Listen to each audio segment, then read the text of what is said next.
Good morning, everyone, and thank you for joining us here. My name is Hannah Husemann, and we are here for Castle Building and Remodeling's final virtual event of the year, our virtual Impressive Progressive. I am joined today by John Weber and Ashley Hansen. Hi, guys. Hello. So, a few housekeeping items before we get started. This event is recorded. So if you can't stay the whole time or if you miss out, we will be sharing it with everybody via our Facebook, our YouTube, and to our email subscribers. So you can get the Attic Remodeling 101 through any of those channels. You can also submit your questions in the comment section. I will be moderating those throughout the whole event and helping John and Ashley to answer those questions for you today. Okay, so let's get our official event kicked off. John, do you want to introduce yourself first? Sure. Thanks, Hannah. My name is John Weber. I'm the sales director here at Castle Building and Remodeling. So I have the pleasure of working with 7 incredible designers who are extremely knowledgeable in floor plans and space planning and different options that could be available. I'm sitting next to one of those talented designers right now, Ashley Hansen, who you'll meet very soon. But basically, I kind of want to give a little background on what I do and how Castle kind of operates with a project coming in. So people would contact Castle through our website and make a phone appointment. And that phone appointment would be with myself. Some people wonder, why are we doing phone appointments? And you're not just coming to my home to take a look at my project. And, the answer is, we want to hear all about your project. So as you're telling me about your project, I'll be typing as fast as I can to kind of keep up and get as many notes down as possible. So when somebody like Ashley comes to your home to take a look, she'll have a really good idea of what you're looking for. And also it's to tell you about our process and how we operate. We want to make sure that it's a good fit on both sides. It's certainly a two-way street. So let you know how we operate. So one of the things, is our planning process. At Castle, we try to do a really in-depth planning process. We want to talk about, give a couple of, someone like Ashley or one of our designers would come out and give you an estimate. And then if you like the estimate, then we would start the design process. And the design process kind of goes through like different floor plans, different options, certainly all the finishes. So during that entire design process, we like to get every single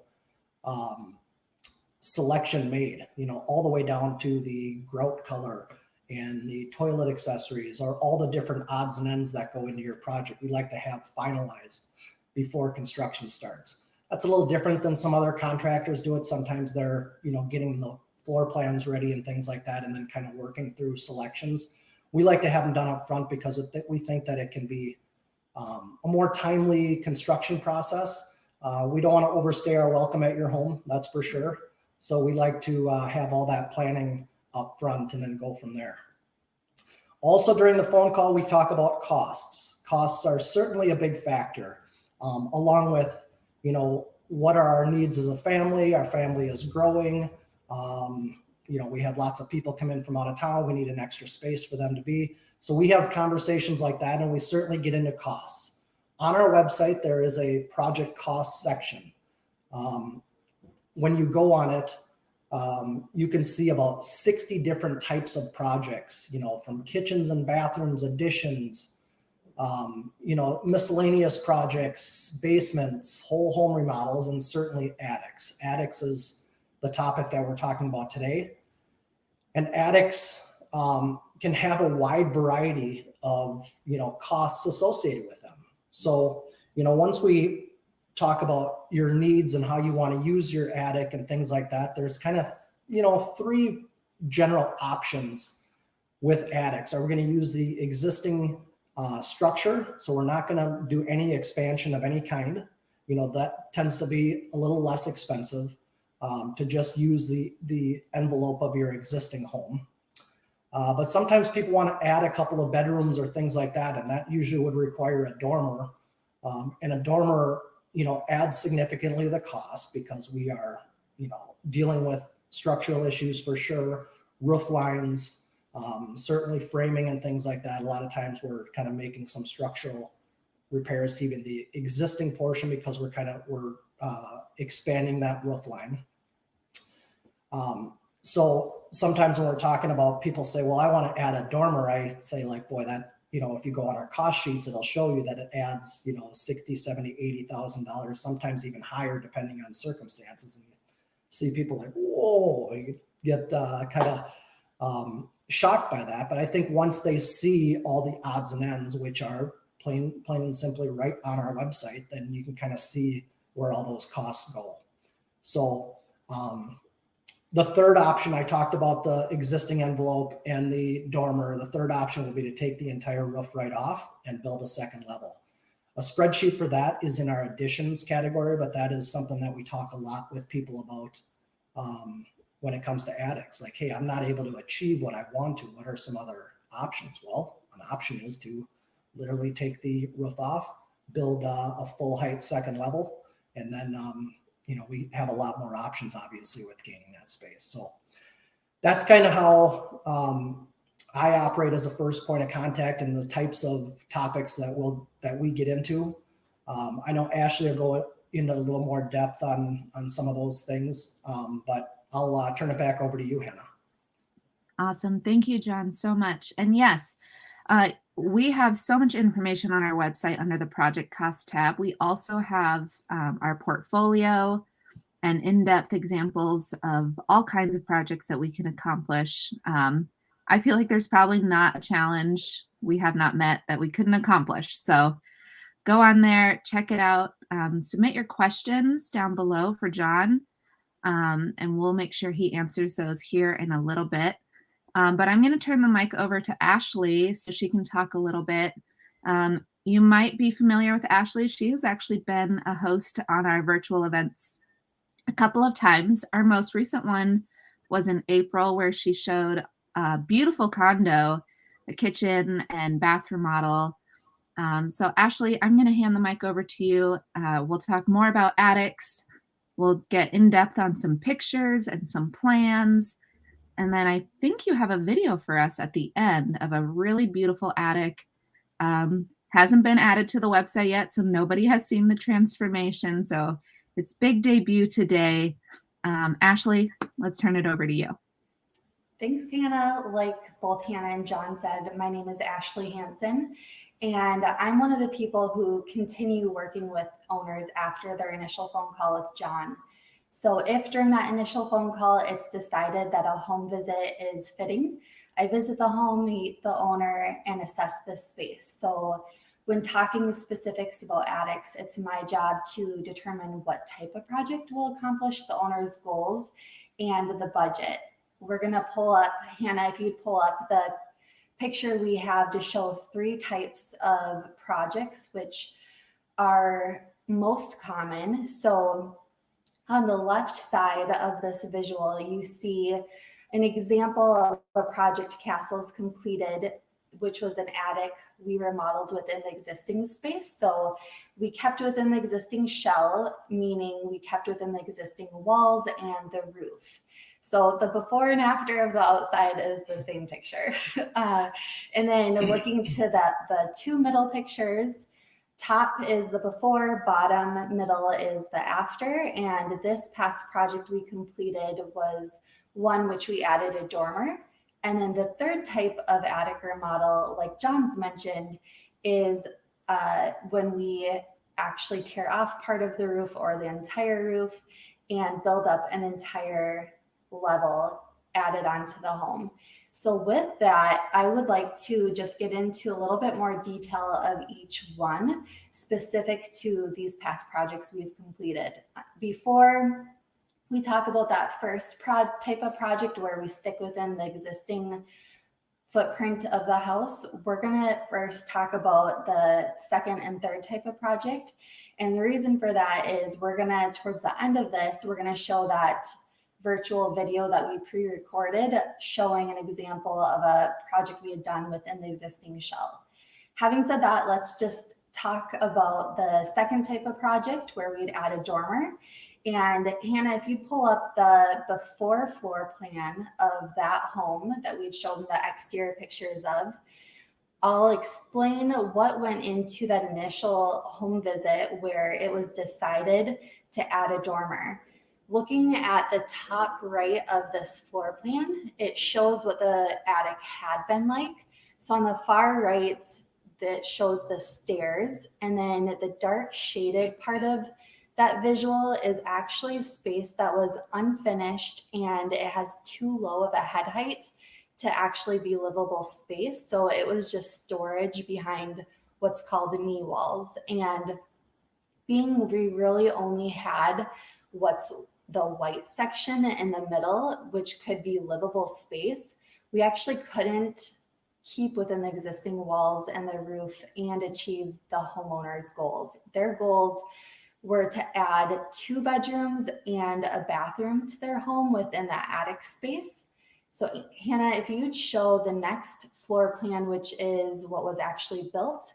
So here's that floor plan. It might seem a little confusing because it's actually flipped, but this one, it's flipped and it shows the stairs on the left. And then the top part of the floor plan is the side where we added the dormer. So that dormer faces the backyard. And by adding it, we were able to get those 2 bedrooms on the top part of that page. So those are 2 bedrooms, full head height. And then there's also a nice, really spacious bathroom. And so it's pretty easy to see during that first meeting at the home with the owners that we're going to need to add a dormer. And if I remember right, I think they were aware of it before we even came into their home. And so it's kind of a no-brainer with what type of estimate we would need to do for them. And then the estimate ended up working for their budget, and we proceeded into the design phase with Castle. Now let's pull up the third type of project, which would be to tear off a roof and actually add a whole nother level. And so Hannah, if you could pull up the next type of project, and it's before floor plan, and I'll explain what the okay, perfect. Actually, let's first show these pictures. So if you look at the top left, that shows what the home looks like before from the exterior. And what the homeowner's goals were for this one was to actually not only add 2 bedrooms, but add 3 of them and a bathroom. And so there was definitely no way we could work with an existing attic space and achieve those things and make it something that the homeowners could foresee themselves and their growing family continue living in. That top left picture, looking at it again, where you see the front entry door, above that space is where we actually tore off the entire roof and bumped up a whole nother level. This house actually got that part of the project, and it got a very large dormer facing the backyard. So it got both, which is kind of a unique situation. And then we have really great visuals of what it looked like during construction, which that's a lot to live through. I can't remember whether or not the homeowners lived there during the project. I know that it's not unheard of that people do. It's just your life is very disrupted for the time being. And so this really worked out pretty well for them, though, the completed project. And if you have it, Hannah, if you could pull up the floor plan of before, and I'll explain again what we saw at that first meeting. And then we'll also show you the after floor plan of how we fit in the 3 bedrooms and also fit in the bathroom. Yes, I am getting that up right now. Just bear with me. Perfect. Awesome. Oh, that's, I think, the last one. Okay, one moment. Yeah, no worries. We have a slight technical difficulty on this, and I'm going to put those pictures back up and let you keep chatting while I get that on. One moment, please. Yeah, and honestly, these pictures are plenty too. I don't even think we have to look at the floor plans if you don't get them up. This is just fine. So essentially where we bumped up the second level over that front door, like I had explained, that's where one bedroom was. And then the dormer that we put on the back of the house was able to then fit 2 bedrooms and a bathroom. And that top right picture is what we saw when we did that first meeting. And so it was just a long, kind of narrow one open space and not enough room to add the 3 bedrooms like mentioned before. So yeah, it was the right fit for this family, not the right fit for everyone, but for this family, the end product was really fitting for them and allows them to foresee themselves living there for a really long time, which is great. That's what we get super excited about. And so from this point, having looked at 3 example projects, I just want to get into a little bit more details of what we look for at that initial meeting and what helps, just further explanation of details of what things we look for in helping figure out whether or not we're going to suggest sticking within the existing shell or adding that dormer or adding an entire new level. So the first thing we look at is head height. And so example, we need to see an area that has 6 foot 8 inches of head height. That's the height of a typical door. This is perfect. These are actually before pictures of the home we're going to show the video of. And so when I went to this home, the homeowners of the home that we're going to show the video for, their goal is just to have a bedroom and a bathroom. So walking into this space, I looked at the head height and it was clear to me to see, yep, we can definitely have a bedroom. It has the head height required by code, and within this space, there's a couple areas we could add a bathroom and have the appropriate head height. So that's a huge factor. Another factor is, what is the stairs like that are going to the attic? And so we need to assess them and see whether or not they meet code requirements in order to finish an attic and be able to call it a finished bedroom or living space. So here's a couple examples of stairs that will not work for calling an attic a finished bedroom or living space. The top left one, I think most people would know, if you just have a pull down ladder, that's really not going to fly to have a bedroom up there. Inspectors just see that as a hazard, I think for good reason. So that lady in that picture looks like she's bringing some things up to store for this season, which is perfect. And that's what you can use that space for. The other stairs that are shown, they're kind of cool, look a little artsy and fun to think about creating in design. It's just, yeah, again, not going to work to lead to a space that would be someone's bedroom and used on the daily. So that's a big factor, stairs. Another factor that we look at is windows and the potential to have a window that is considered egress. Sometimes there's already windows up in the attic. Other times we have to add them or increase the size of them so that they're large enough. Another thing we look at is if someone is considering adding a bathroom to the attic, which not everyone does, but if someone is considering adding a bathroom, we need to figure out if it's possible to run plumbing up there, which it's almost always possible. It's just a matter of how much work is going to require and what's the cost going to be.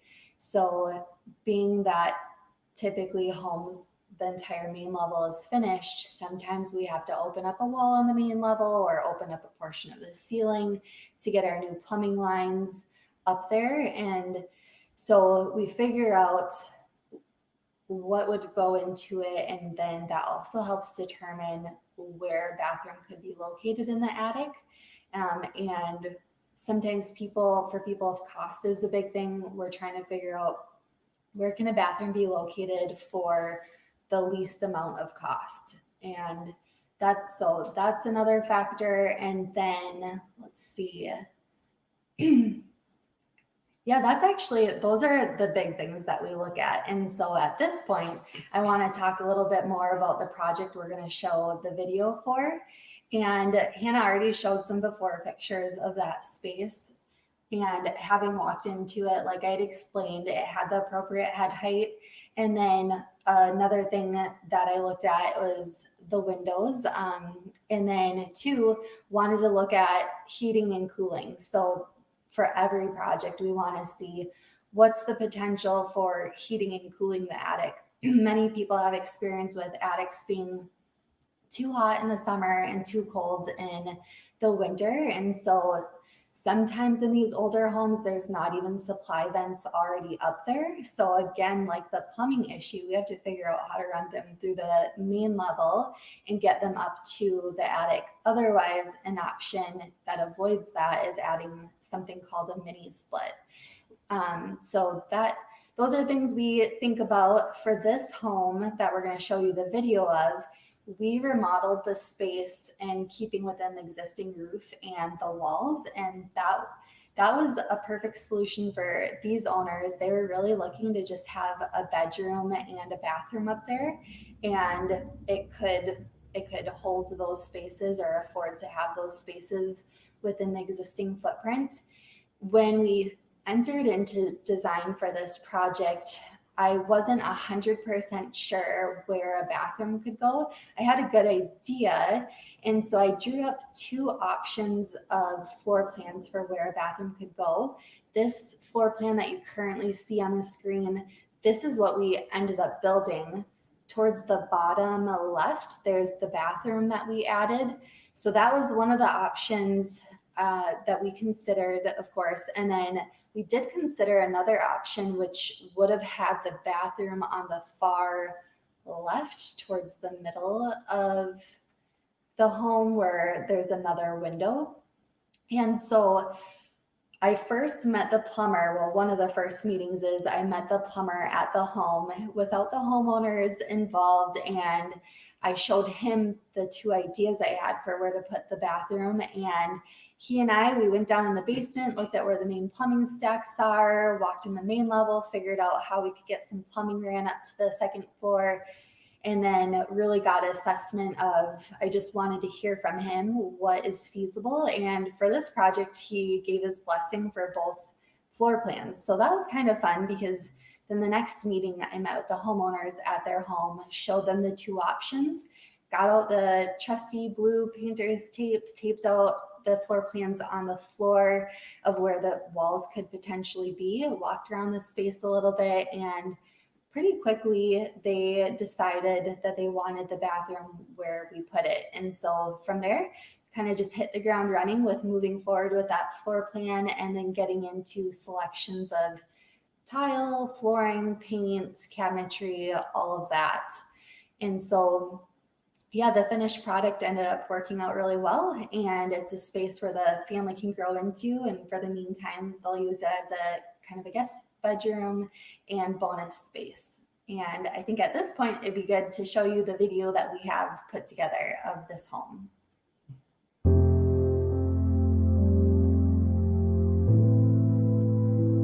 Hi, my name is Ashley Hansen. I'm a designer at Castle Building Remodeling. For this project, the homeowner came to Castle, and their main goal was to remodel their upstairs attic of their 1.5-story home. Prior to the remodel, it was just kind of a bonus space. If guests came who were going to be there for a while, they would use this space, and then it was just used for a lot of storage too. When thinking about remodeling it, they also just had the idea of it be one day an owner's suite. Within that goal was to add a 3/4 bathroom to the second floor. This was a little bit of a unique situation in that usually with Castle, someone comes to us, they explain the project that they want, they have one of us designers come out, do an estimate, and then they would move into a full-fledged design process. This project, how we worked with them is we did a partial design phase. We took it beyond just an estimate, and we had the plumber out, the insulator out, drywall, subcontractor, electrician, and we just did a rough schematic design and then got their eyes on it so we could give the homeowner a more defined cost for the project. The big part of that initial phase of design is just figuring out what is possible and then also what is the overall ballpark price for that. Big picture, what Castle did for this project is we first came in, we modified the framing, wanting the attic to feel open and inviting and have plenty of light too. That included bumping out a space in the loft area when you get to the top of the stairs, framing for a modified walk-in closet. We moved back the wall for that walk-in closet, and then that allowed us to make a larger, about 5 foot wide door to enter into the bedroom. We did do glass doors that could slide open to give a nice large opening and then allow the natural light to just flood the space. And then adding framing in to enclose the 3/4 bathroom. The subfloor got pulled up so that the plumber could move his plumbing lines and whatnot and get everything running to the new plumbing fixtures. From there, we got new spray foam insulation added to the attic all the way from the peak down to the floor, and then just started putting everything back together. Nice new sheetrock instead of the old wood paneling, getting the flooring reinstalled, and then the tile work too in the bathroom, and really wanting to make sure with the tile and the other finishes that the home looks cohesive. When picking out finishes for the second floor, just thinking about what are the colors and aesthetic of the main floor and how can we keep that look consistent for up here so that when you walk in the front door, walk through the main floor, come upstairs, it just all looks like it was done in the same period. I am really happy about how the project turned out. The challenge of adding a 3/4 bathroom to their attic space. I just really enjoy trying to stick within the existing footprint of a house. I think it accomplished what the homeowner's goals were, and it looks fitting with the rest of the house.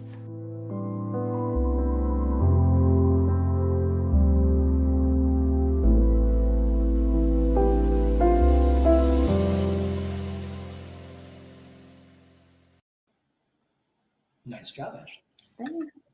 That was awesome, Ashley. Thank you so much for sharing that with us. I'm going to turn to our audience and see if we have any questions about attics.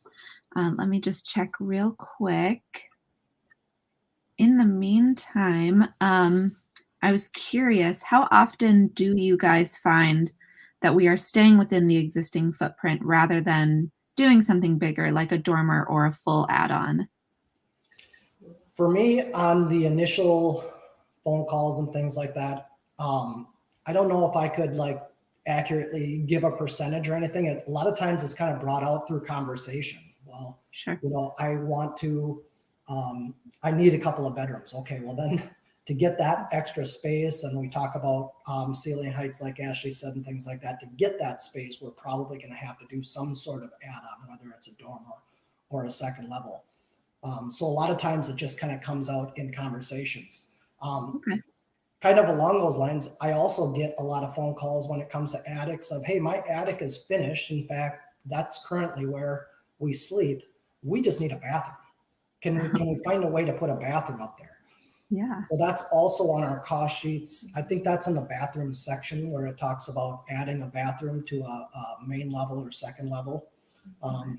I always tell people that adding a bathroom that wasn't there is kind of like buying a pretty darn nice new car. It's in that, $35,000 to $40,000 range in a lot of cases, but your bathroom's not going to break down after 4 years. So that's good. So, That's a plus. one way to look at it, but it's usually there's a way that we can do it. Sometimes it's challenging to get a bathroom in a new spot, but a lot of times we can find a nice, comfortable way to do that and, try and keep costs down as low as possible.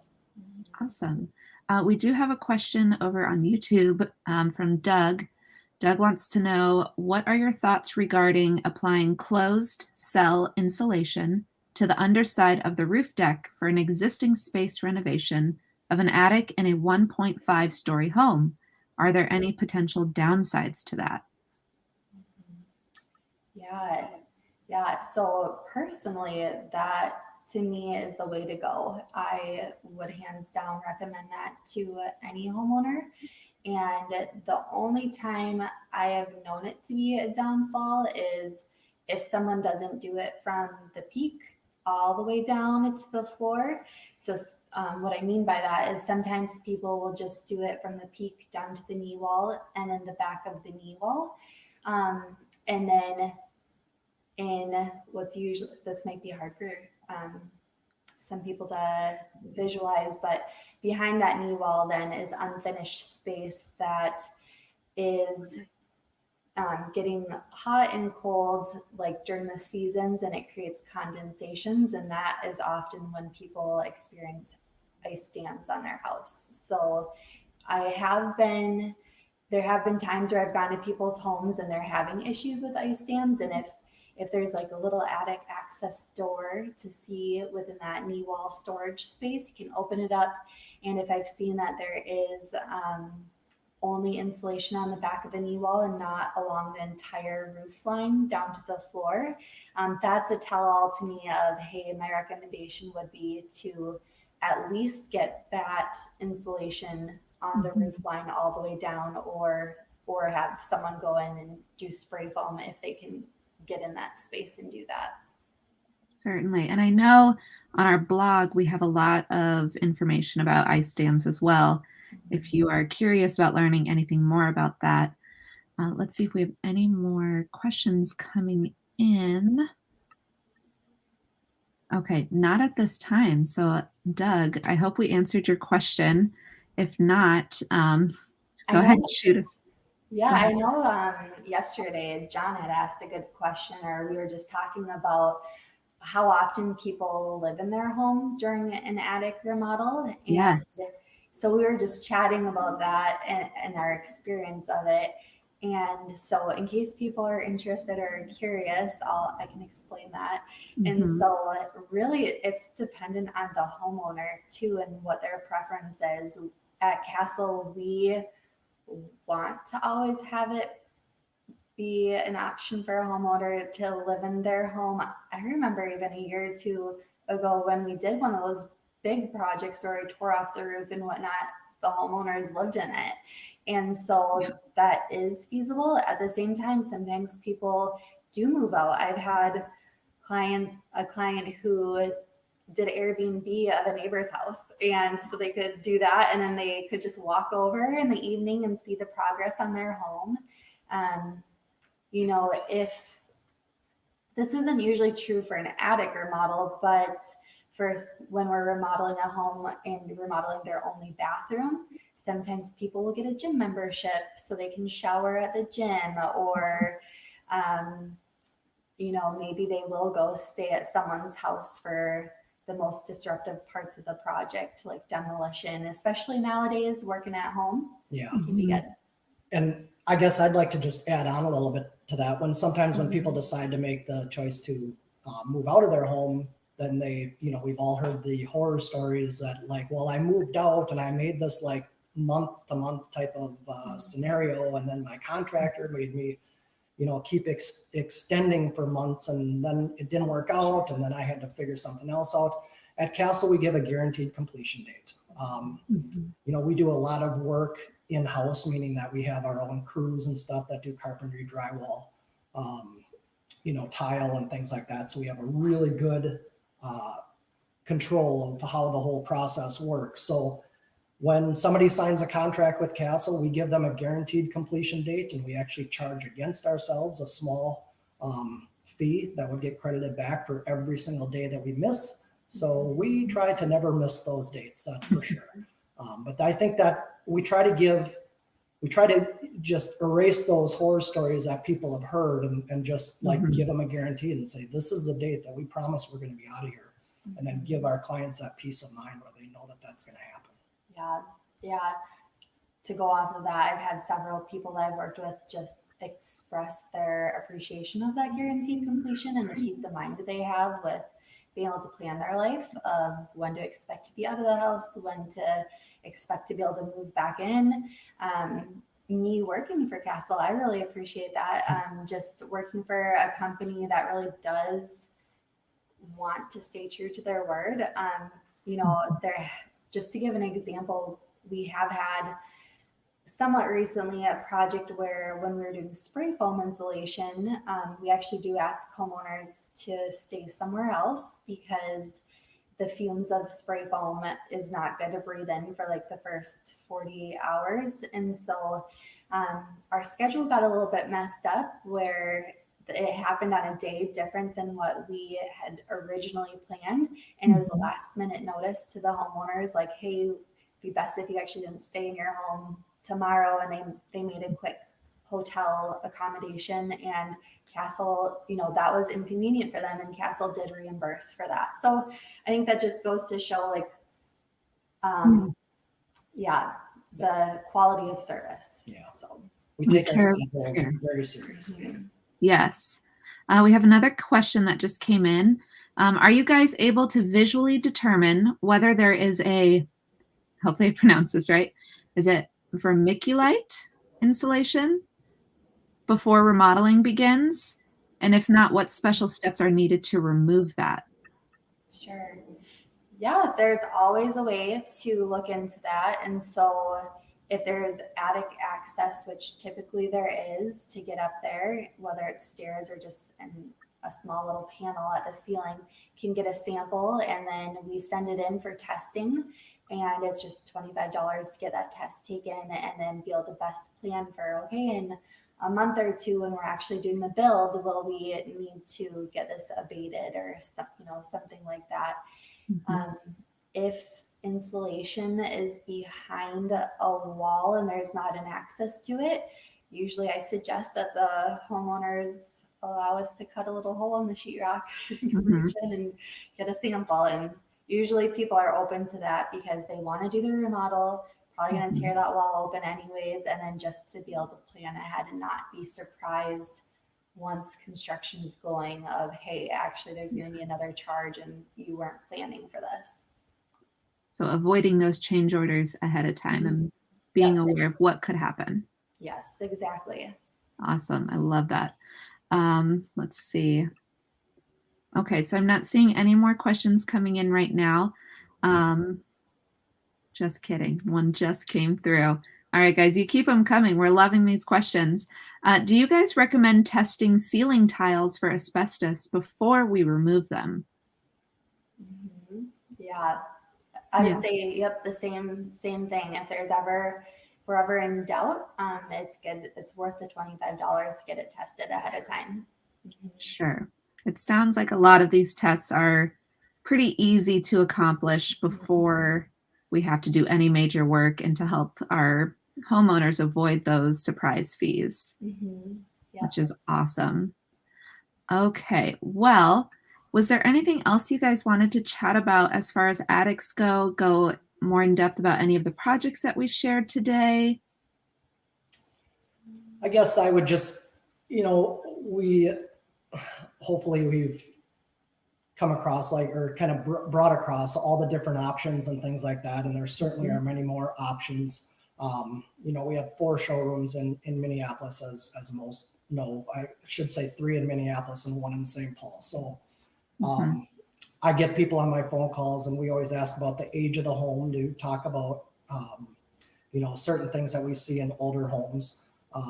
Somebody that, 1910, 1920 homes is very common. So we're pretty used to like some of the challenges that can happen with older homes. Sometimes people will call it the 1950s home, and we can't believe what a modern home we're working in, but it's true. but yeah, like I said, I hope we got that across. And we know that every home is unique and different and stuff, but we have a lot of people like Ashley and all of our other designers that are very knowledgeable in what they probably will see and probably will find in some of these older homes. Working within those older homes, you build a knowledge, and that you can apply to all the future older homes that we get to walk into. Well, Well, awesome. Thank you, John. Thank you, Ashley. It was really great chatting with you about attics this morning. Once again, everybody watching, thank you so much for attending our November virtual Impressive Progressive event. It is our last event of the 2021 calendar year, so stay tuned for our 2022. As a reminder, this event was recorded. It's available on our YouTube channel, on Facebook, and through our newsletter. If you haven't subscribed yet, you'll be able to find that link in our comment section later today. We will also be sending out a little survey if you're willing to take that. It should only take 3 to 5 minutes tops. We would love your feedback so that we can make sure that these educational and virtual events are exactly what you hope them to be. We genuinely appreciate you coming. Stay safe, stay warm, and everybody have a great Saturday. See ya.